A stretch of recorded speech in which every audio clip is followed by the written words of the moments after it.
Alright, so in this video I want to talk a little bit about level design in a 2D game, and I chose the game Limbo because I had recently reinstalled it in order to use as a demonstration for one of my classes. And so I played it like when it first came out, and then I didn't play it for many years, so that was like 10 years ago. It's 2010 when it came out. And I kind of wish I still had that first impression feeling as I talk about it here, because it makes it easier to really remember like what was actually confusing or surprising, as opposed to now when I just kind of recently played the beginning at least. So at the beginning here, I had to press a button to make the character's eyes light up and have him sort of go into this upright position. And right now I still can't walk, so this is a long, slow animation, and it's kind of setting, that little moment is kind of setting a tone for the game itself, because it's a pretty deliberately paced, slow game. This is not like an action game or a fast-paced game, although there are some moments that are intense, but you can see by the art style and these like floaty, physical feeling jumps that it's just paced differently than a lot of other platformers. And so I'm playing on the Xbox 360, I'm playing on a 360 gamepad on PC, so I'll use those buttons, but I can walk around. I'm sliding there, it's giving more feeling of physics. Anyway, I can walk around with the analog stick. If I push it a little bit, I kind of creep. If I push it all the way, I run faster, but there doesn't seem to be a run button here. There's only like a jump. And so again, I'm already kind of have a tainted perspective here, but when I first played this, I can tell you what I did. I did this. And I died. Now, this is a little unfair, I think, because the first test in the game is like sliding you right into this pit where you die. And if you're not really paying attention, the way that they have the vignette and all the post-processing going on, it's kind of hard to tell. Like the vignette and the blur is really obscuring those spikes, so you don't see them easily until you die on them. And once you die on them, you're like, okay, this is a game where you can die easy. And so that again kind of sets the pace of the game and the tone of the game and the feel of the game. So I also don't like this beginning part, because again, when I first started playing it, that jump was pretty tough. This is like a pretty far jump. They could have made it a lot easier, and they could have made there be like nothing hazardous to set the initial like puzzle of the game. Like to teach me jump, I could have just jumped over a rock or something safe, but instead it's spikes. I'm okay with it though, because I respawn like right there. I don't have to load anything. And again, this is kind of like the the mood of this game, or the style of this game. So interestingly, when I run into this, if I try to jump, I can't make it. But as I walk forward, it puts me in this push animation, which kind of gives me an idea of what I'm supposed to do. And I can see actually the silhouette of that handle pretty clearly, which is nice. Now, I don't know what button I'm meant to press here. It could be that I had to push a button and hold the button to push this thing, or I could need to pull it. But I would prefer it if they maybe had a little pop-up over the character's head that said what button to push. So there's only a few choices here. I know it's not jump. So basically it's like two of the buttons are jump in terms of face buttons on the Xbox gamepad, and two of them are grab, I guess you could call it. So while I hold down grab, I can pull this, and you can see it's attached to a string, which is nice because it kind of A, introduces the physical nature of the game again, but B, it stops me from screwing up and pulling this too far. And then as I try to jump on this, this is kind of nice too, because the height of it is higher than I can normally jump, and it teaches me that I can actually climb on top of stuff that is, I guess you could say, within arm's reach of my max jump. So that's a nice teaching moment here in this first phases of the level design. Now, here I know just by looking at this, alright, I should grab that rope. But since I just had to hold a grab button to grab that, whatever that is, like box on wheels attached to a rope, which is worth pointing out, like, I don't really care how implausible that is.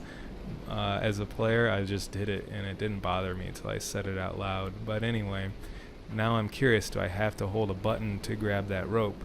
So I guess first I would just jump at it without trying anything, and lo and behold, he automatically grabbed it. And I could see as I press left and right, I can kind of like shake this a little, but it doesn't seem to swing much, so I'm assuming it's like anchored at the bottom. And it actually is. So I want to know what happens if I press jump now, just to find out.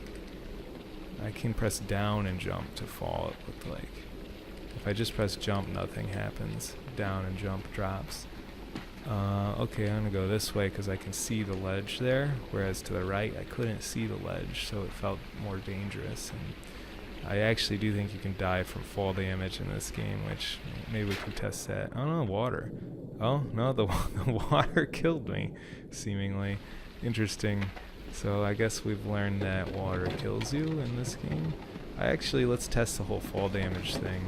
I'm going to try to not touch that, which is actually hard.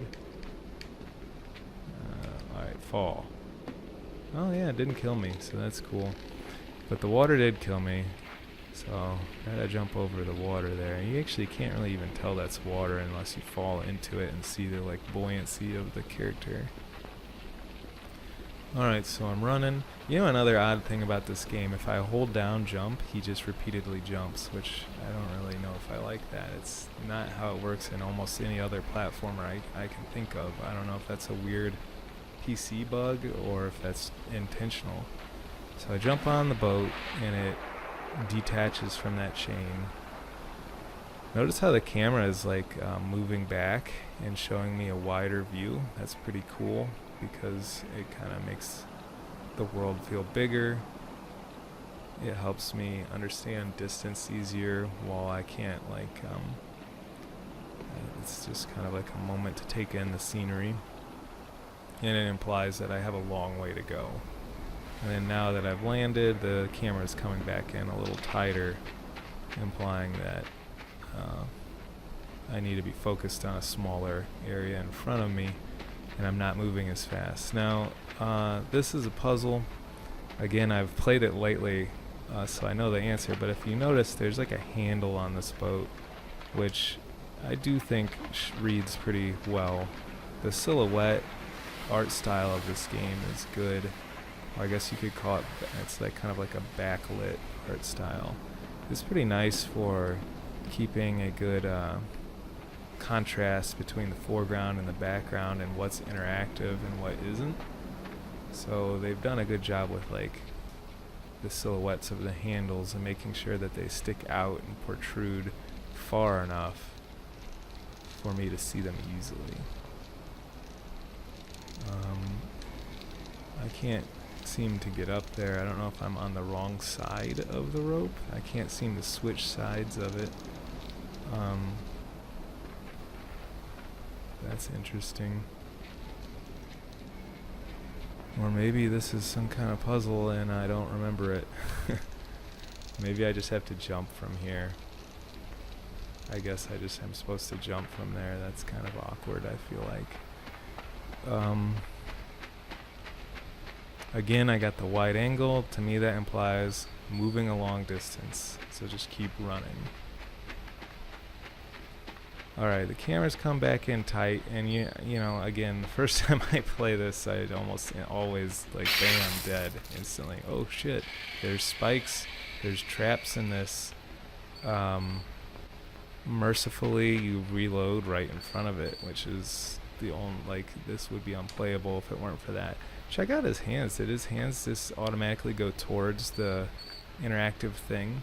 That's a really clever way of, like, if I proceed slow enough, I actually do get a hint, besides the barely visible spikes, that there's something to interact with here, because his hands contextually reach out towards the interactive object. And then at this point, if I hold the button, I can grab it, and now I can start dragging it around.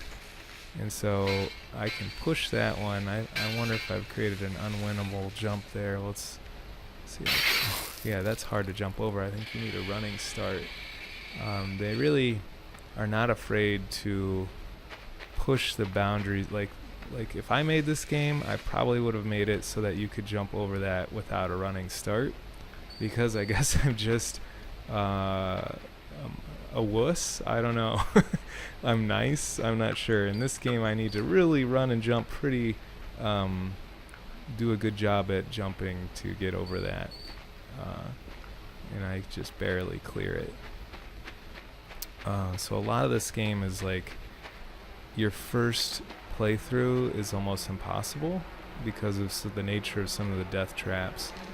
But then on your second attempt, you understand that there's a puzzle. Oh, right. See, I didn't even see that at all. So now I understand there's a puzzle here, and I'm gonna approach the situation much more carefully and methodically. So again, I can pull the trap. There's this carcass. Not only is the carcass like implying what I need to do with this puzzle, but it's giving me some of the atmosphere of like death and grotesque. Anyway, so now I can, that weight is off of the end of that, I can swing across. Alright, well this is already like 10 minutes long of a video, so I'm going to go ahead and stop it here. But I think this is, this game does an interesting job of layering puzzle mechanics and reusing the same elements and the same systems in a lot of ways to provide the player with unique challenges.